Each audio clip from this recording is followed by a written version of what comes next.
one reason: fighting for our rights, fighting for our families. Workers at ports along the East Coast are now on strike.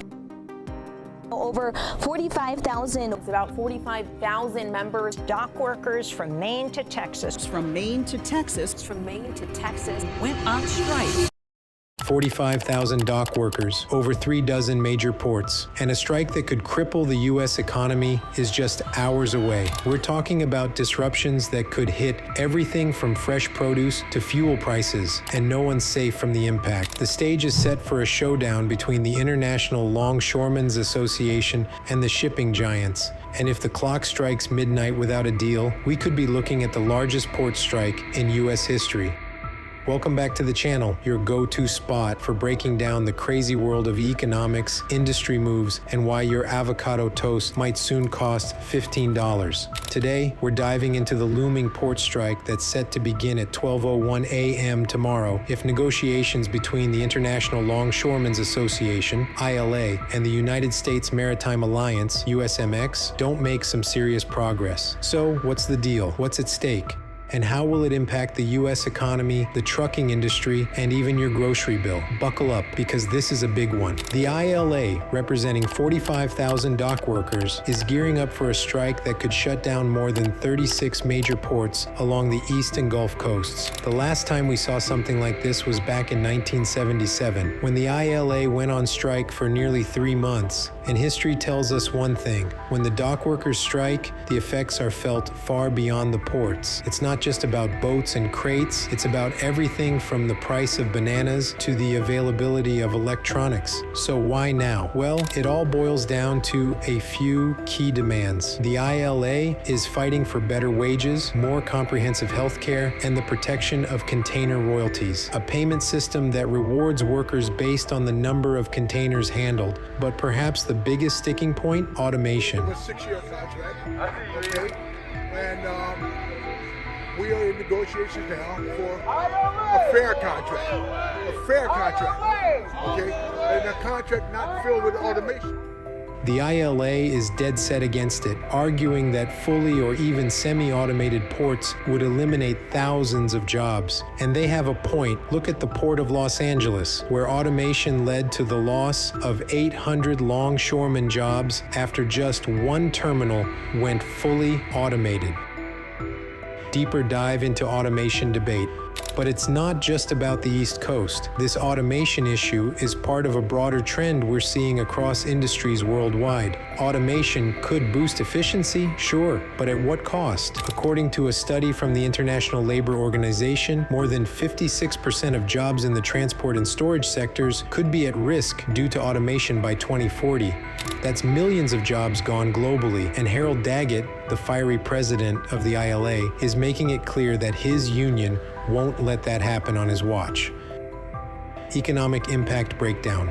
Now let's zoom out. What happens if the strike goes ahead? Let's break it down piece by piece. Supply chains disrupted. The ports on the East and Gulf coasts handle a massive chunk of the U.S. imported goods. In fact, the Port of New York and New Jersey alone moves over 7.5 million containers per year. That's thousands of trucks, 12,000 a day, according to Chris Spear of the American Trucking Association, moving goods from the ports to the rest of the country. If these ports shut down, that flow stops. And what's that mean? Goods pile up at ports, trucking companies have nothing to haul, and factories could start running out of essential parts and raw materials within days. Grocery prices soar. One of the first places we're likely to feel the effects of the strike is at the grocery store. Approximately 50% of U.S. produce exports pass through East Coast ports. That means fresh goods like poultry, cotton, and, you guessed it, bananas could either rot on the docks or skyrocket in price due to scarcity. Remember the great toilet paper shortage of 2020? Yeah, think of that. But now it's your salad that's missing from the shelves. According to economists, if the strike lasts a week, we could see a 10 to 15% increase in the cost of fresh produce. Stick with me here because it gets worse. Inflation takes another hit. The U.S. is already grappling with persistent inflation, and this strike could make it even worse. When goods aren't moving, prices go up. Simple supply and demand. The more scarce something becomes, the more expensive it gets. And with the holiday season right around the corner, delays in consumer electronics, toys, and clothing could lead to higher prices just in time for Christmas shopping. Some analysts predict the strike could contribute an additional 0.5% to the annual inflation rate if it drags on through October. Ripple effect across industries. And it's not just grocery stores or truckers who will feel the burn. Manufacturing plants rely on just-in-time deliveries, meaning they don't keep large inventories on hand. They count on a steady stream of materials from ports to keep production lines moving. If the strike shuts down ports, car manufacturers, electronics makers, and even construction companies could find themselves scrambling for parts, halting production, and potentially laying off workers temporarily. The last thing any company wants right now is more layoffs. Gasoline prices. As Chris Spear hinted at, gasoline prices are likely to spike too. Many fuel imports come through East Coast ports, and any delay in those shipments could send prices at the pump upwards. During the last major West Coast port shutdown in 2015, gasoline prices rose by more than 20 cents per gallon in just a few weeks. If this strike goes on, don't be surprised if the cost of filling up your tank takes a jump, and we're not talking small change here. International impact. And if you thought this was just a U.S. problem, think again. Harold Daggett isn't just talking about shutting down American ports. He's talking about forming a global dock workers alliance to fight back against automation. Imagine dock workers around the world from Rotterdam to Hong Kong going on strike in solidarity with the ILA. Global shipping, which already moves at a glacial pace thanks to ongoing supply chain issues, could grind to a halt. And it's not like you can just reroute all those goods through the West Coast ports. They don't have the capacity to handle the overflow. So yes, this could quickly become an international crisis. Key moment.